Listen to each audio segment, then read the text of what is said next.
Hey, what's up? C'est Lauriane et aujourd'hui je te parle d'une toupie un petit peu spéciale, une toupie que j'avoue avoir un peu de mal à aimer, à voir si toi aussi tu es du même avis que moi. Je te parle bien entendu de Nightmail 385 BS. Cette toupie est une UX, encore une UX. La différence entre les UX et les BX, c'est tout simplement au niveau du métal sur le blade. Au niveau des UX, donc de la unique line, le métal sera seulement sur l'extérieur du blade, alors qu'il est aussi présent à l'intérieur pour les BX, donc la basic line. Maintenant que cet aparté est fait, on va se concentrer sur la toupie. Cette toupie un petit peu particulière est de type défense. Et bien entendu, elle fait partie de la continuité de Nightshield Nightlands. Personnellement, elle ouvre un petit débat de pourquoi avoir créé Nightlands. Nightshield se suffit à elle-même, Nightlands j'avoue avoir un peu de mal à comprendre son concept, et Nightmail est largement différente des deux autres. Donc pourquoi avoir sorti Nightlands? Sincèrement, j'aurais préféré une sortie de Nightshield directement à Nightlands. Mais bon, c'était sans doute un choix commercial de la part de Takara Tomy de nous faire ça. Personnellement, je vous conseille pas forcément d'acheter Nightlands, je vous conseille largement de directement vous lancer dans Nightmail. Elle appartient donc à Nine Arrow Multi. Nine Arrow Multi, on ne la présente plus, elle fait partie du trio emblématique de Beyblade X. Elle a plusieurs toupies et en fonction, elle choisit des outfits, etc. Donc, Nightmail, étant la continuité de Nightshield, c'est sa nouvelle toupie. Malgré tout, cette toupie offre quelque chose d'un peu différent de ce qu'on a vu jusqu'à maintenant. Vous allez voir ça, et en plus ce qui est intéressant, c'est que chaque partie de la toupie possède un gimmick. Donc on est vraiment fidèle à ce que cherche Takara Tomy pour la saison 2, nous offrir plein de gimmicks. Cette toupie est sortie dans un customized set assez intéressant qui nous offre de nouvelles pièces. À l'intérieur, on pouvait retrouver par exemple Talon Petra, donc il n'est plus une exclusivité Hasbro. Ensuite, on a l'édition Blue Coat pour Hellhammer, qui est vraiment magnifique pour le coup. Ensuite, on a l'édition Red Coat pour Tyrannobit, qui lui va majestueusement super bien. On a un nouveau 1.60 qui est complètement doré, qui est un petit peu joli, mais malgré qu'on ait changé de génération, je sens que les couleurs dorées sont un peu difficiles à sortir de la couleur urine. On a un fameux 770 qui n'était pas sorti jusqu'à maintenant, qui est donc exclusif à ce set. On a un nouveau ball tout blanc, ainsi qu'un nouveau point de couleur bleue. Ça fait toujours plaisir. On a un rush rouge. Pour tous les joueurs qui jouent Rush, je pense que vous devez être contents. On a un nouveau Metal Needle qui était sorti par exemple sous Shinobi Shadow. Et on a un tout nouveau beat qui s'appelle Rudder Hassel, qui est en fait le premier beat en caoutchouc, qui est un peu basé sur l'apparence d'Elevate. Quand la partie assez grosse circulaire en plastique là va toucher la X-Line, en gros la partie de la pointe, donc là pour le coup de la partie caoutchouteuse, ne touche pas en fait le bas de la X-Line. Donc en gros c'est presque la sensation de vol qu'on va lui donner. Pour le coup, est-ce qu'on réellement encore une fois en combat ça fonctionne vraiment? Je trouve pas, et puis dans tous les cas c'est un peu particulier de dire que ce beat peut prendre la X-Line quand il est en caoutchouc. Sous les autres générations, bien entendu, le caoutchouc était super intéressant à jouer, ça allait dans tous les sens.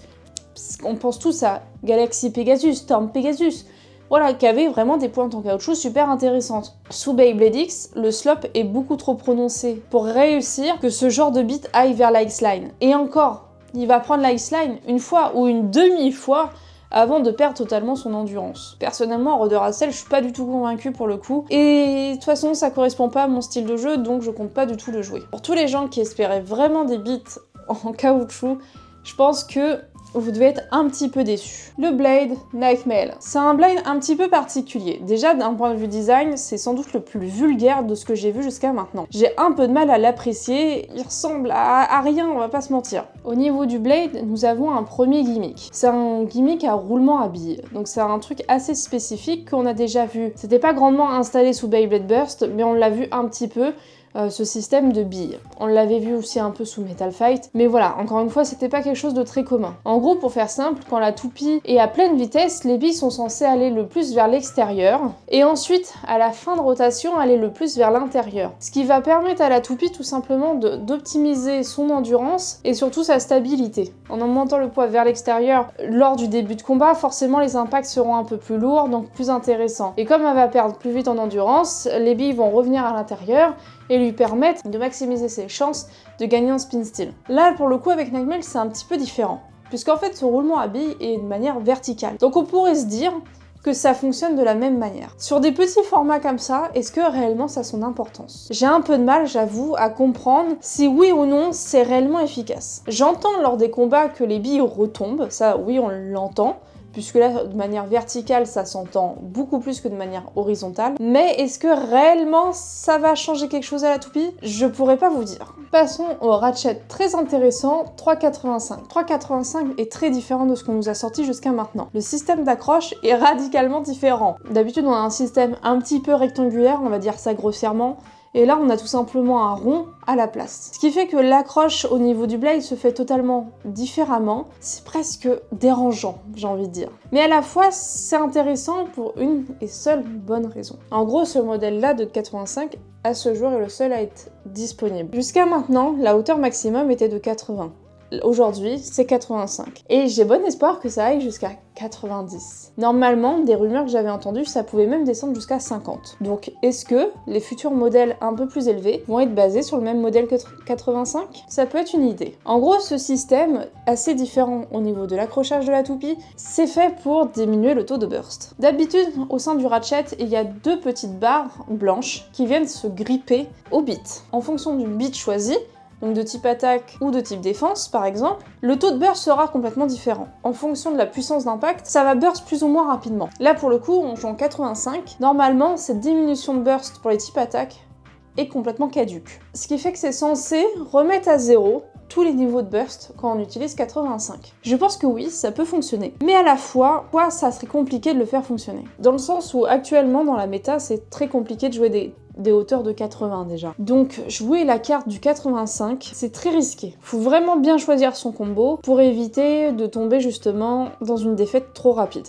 De plus, jusqu'à maintenant, on avait l'habitude de voir des 3 de cet ordre-là, c'est-à-dire avec 3 aspérités assez marquées pour le coup. Maintenant, 3 est représenté comme ceci, même si on voit encore l'aspect triangulaire des aspérités. 3,85 est donc risqué à jouer pour sa hauteur, mais à la fois Takara Tomy a équilibré la méta en le rendant un petit peu plus circulaire et en remettant à zéro ses fameux taux de burst. Passons maintenant au beat Bone Spike. Le beat Bone Spike est un petit peu particulier. C'est censé être une variante de Spike qu'on a déjà connue sous Rhino Horde par exemple. Spike, j'avoue que c'était un des beats que je trouvais le plus oublié dans le jeu. D'un côté, il est pas si intéressant que ça à jouer. De mon point de vue, tous les beats à pointe sont pas très intéressants à jouer dans Beyblade X. La ligne des Needle par exemple, je la déconseille fortement, parce qu'elle se fait très rapidement déstabiliser. Et personnellement, je trouve que c'est pareil pour les spikes. Malgré tout, avec ce beat, il y a quelque chose de particulier qui se met en place. Le système de rebond. Le système de rebond s'explique par quelque chose d'assez simple. La partie crantée du beat, qui est censée s'accrocher au ratchet, est légèrement plus basse, et au niveau de la partie plus haute de cette partie crantée, il y a un côté un peu plus bombé, ce qui lui permet tout simplement de créer cet effet de rebond. Alors en combat, qu'est-ce que ça sert? Encore une fois, on avait déjà vu ce système-là sous Beyblade Burst. Est-ce que réellement ça avait son intérêt? Encore une fois, je sais pas trop. En début de combat, et encore faudrait vraiment le voir en slow motion pour réussir à le prouver si c'est efficace ou non, ça permet à la toupie de vraiment, au lieu de s'écraser sur elle-même et subir le stadium, de retomber, rebondir tout doucement pour glisser ensuite sur le stadium. Donc c'est censé, si on le comprend comme ça, d'un peu mieux optimiser son endurance et sa stabilité par la suite. En soi, tous ces gimmicks sont intéressants. C'est cool d'avoir des nouveaux gimmicks de ce genre-là. Mais d'un autre côté, moi, ça me laisse un petit peu sceptique. Est-ce que réellement, ça ajoute quelque chose au jeu? Est-ce que à l'échelle même de cette toupie, face aux autres bombes atomiques qu'on nous a sorties, est-ce que ces systèmes-là sont réellement optimisés, sont réellement efficaces? Vous l'aurez compris, cette toupie est assez difficile pour moi à comprendre, à analyser réellement. En fait, elle a des bons gimmicks, en soi qui sont super intéressants, mais qui personnellement, j'y crois pas trop. Je suis un petit peu sceptique de savoir si réellement ils ont leur importance dans le jeu. Mais vous allez sans doute vous demander quel est mon avis finalement sur cette toupie. Mon avis est assez simple, j'apprécie pas du tout son design déjà. D'un point de vue esthétique, pour moi, je l'apprécie pas. Et ensuite, en termes de jeu, encore une fois, c'est pas un style que je vais apprécier jouer. Après, je trouve que malgré tout, elle se défend plutôt bien. Elle arrive à rejeter ses adversaires, même si parfois elle a tendance à un peu à subir ses adversaires plus qu'autre chose. Je pense par exemple aux adversaires d'attaque lourdes, comme du Phoenix Wing, encore une fois du Sharkage Terranobit. Elle va avoir un petit peu de mal à se défendre. Par contre, vers des attaques répétées, comme du Dran Dagger, Dran Sword, des choses comme ça, ça va aller un petit peu mieux, elle va beaucoup mieux résister. D'un point de vue défensif, elle a tout sur son blade qui pourrait lui permettre d'être assez défensive. Mais elle manque vraiment de points d'accroche qu'on peut retrouver sous certaines toupies de défense. Je pense par exemple à Leon Crest. Leon Crest, pour le coup, ses points d'aspérité, ses points d'accroche au niveau du blade sont trop prononcés pour être réellement optimal au niveau de l'endurance. Donc on serait plutôt basé sur de la défense mobile. Là pour le coup, avec Nightmail, on est vraiment basé sur de la défense au centre. Donc en soi, c'est un style de jeu à savoir maîtriser, ça peut être intéressant. Je trouve que c'est un énorme désavantage, encore une fois, sous la lignée des Beyblade X. Sous la lignée des Beyblade X, on nous sort trop de toupies à ce match lourd et à ce match assez vénère pour réellement nous sortir des masterclass en termes de toupies de défense. On est presque obligé de jouer de la défense mobile à chaque fois, parce que si on reste trop au centre, soit on perd par spin steal parce que gros manque d'endurance, soit littéralement on se fait dominer en 10 secondes. Est-ce que réellement cette toupie va permettre de changer la méta des défenses? Je reste un petit peu sceptique, je ne vais pas vous mentir. Je suis pas totalement convaincue par cette toupie. N'hésite pas, toi, à me dire en commentaire ce que t'as pensé de cette toupie. Je sais que j'étais un petit peu dure sur elle.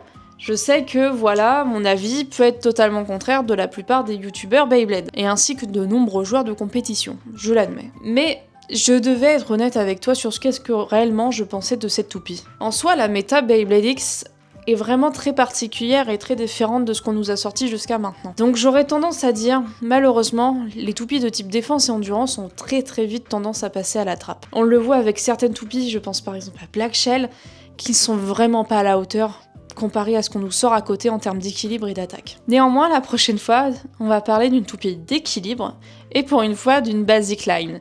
On va parler bien entendu de Crimson Garuda.